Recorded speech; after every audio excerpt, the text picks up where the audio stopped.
I've informed you in our private meeting that by 1900, the whole of Africa had been colonized, except for Ethiopia. Africa had been colonized partly because of our internal weaknesses. We had feudal chiefs who were incapable, who could not defend our independence. And Africa had been being ravaged by the slave trade for almost 400 years before the colonization of 1900. When the African chiefs failed to defend our independence, the Africans started organizing, led by new forces.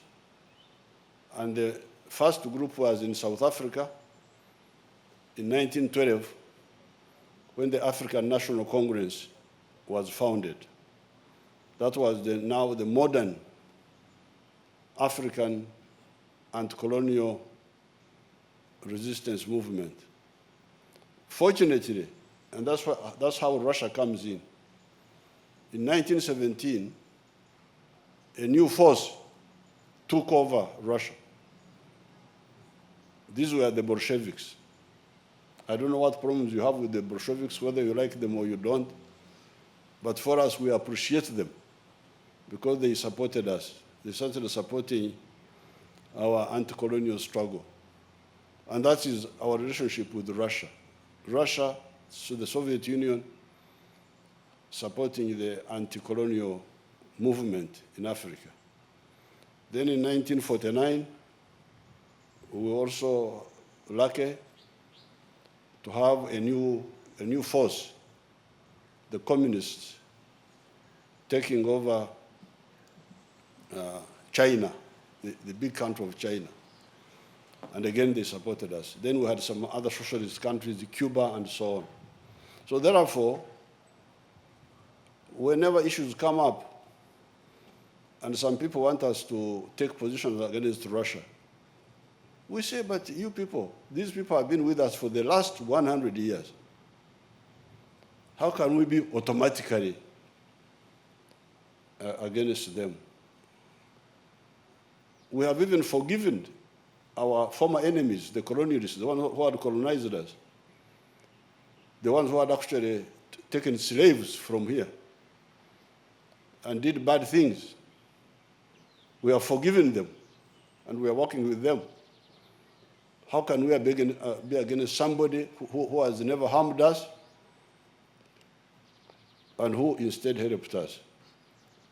Yes, when the Russians make mistakes, in 1968, I was in the university, and I was in the streets in Dar es Salaam demonstrating against Brezhnev's decision to invade Czechoslovakia, to overthrow Alexander Dubček.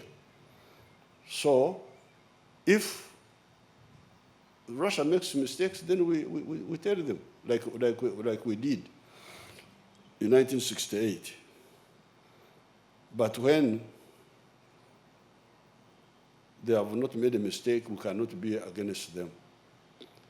So this is point number one. This is the historical context which those who are ignorant about world affairs should know.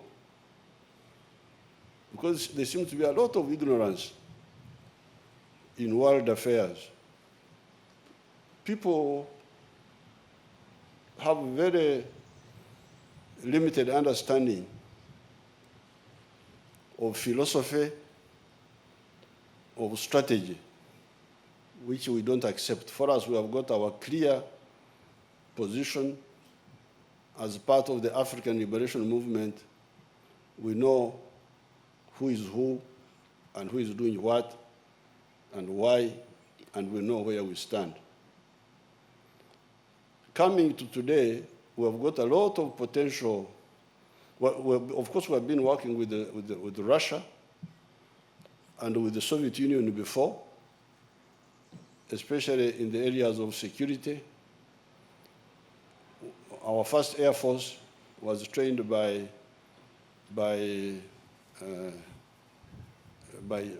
Czechs.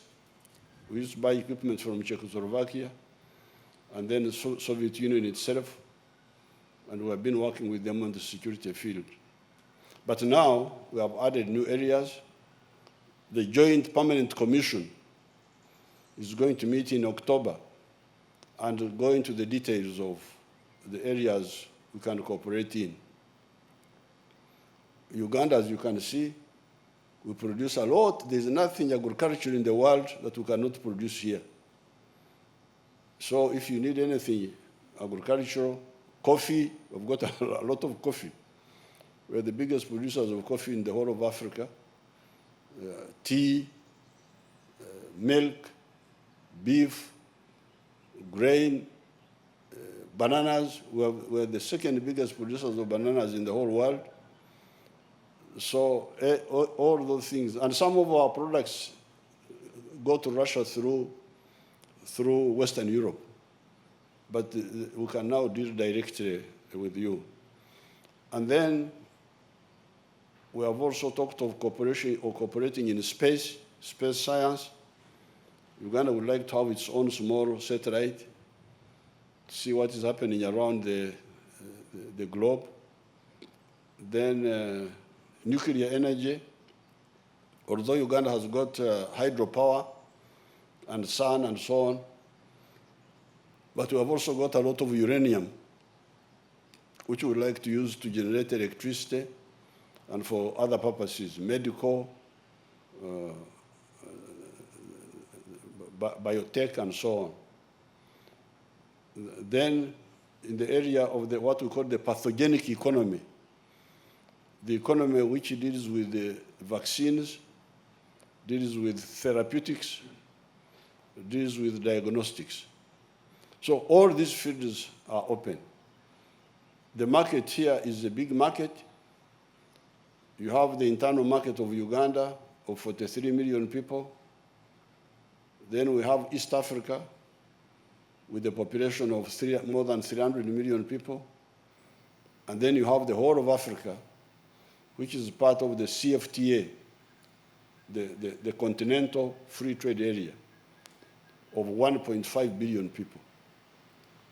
So we want to trade with Russia, want to trade with all countries of the world. We don't believe in being enemies of somebody's enemy. No, we want to make our own enemies. Not fight other people's enemies.